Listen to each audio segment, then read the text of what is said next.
আসসালামু আলাইকুম। এস প্রচণ্ড গরম টিনের ঘরের মধ্যে আইসা বললাম খিদে লেগে গেছে, নাস্তা খাবো। এটা আমার ছোটোখাটো একটা রুম, এটা নিয়েই থাকি।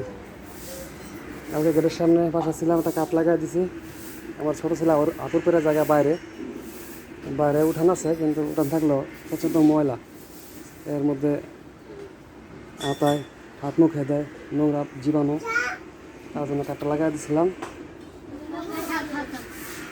দুটা রুমেই থাকি।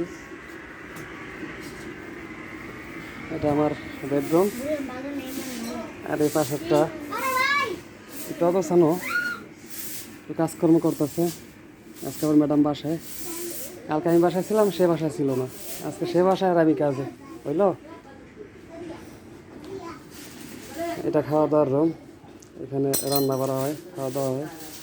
যাই হোক, এই ছোটোখাটো সংসার আমার, আমি থাকি এখানে। মাঝে মধ্যে আমি ঘুমাই, মাঝে মধ্যে আমার ঘুমাই। যাই হোক, আল্লাহ ভরসা।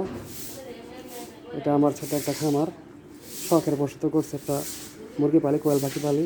আপনাদের ভিডিও দেখছেন নিশ্চয়ই। যাই হোক, তোমার নাস্তা দাও, খিদে লাগছে খুব।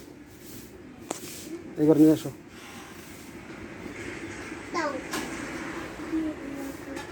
দেখো বিল আইয়া গরমে স্যার মতো ঢুকছে। আব্বাজান, এই যে আমার সোনা পাখি, আমার বাবা। এটা আমার ছোট ছেলে মোহাম্মদ ইমামুল হাসান, আরো দুই ছেলে আছে বড়। এটা আমার ছোট ছেলে, সবাই দোয়া করবেন ওর জন্য। আজকে সুইয়ের ডেট গেছে, সুই দিতে গেছিলো, কিন্তু সুই দেওয়া পারলো না, আবার ডেট ঘুরে দিছে।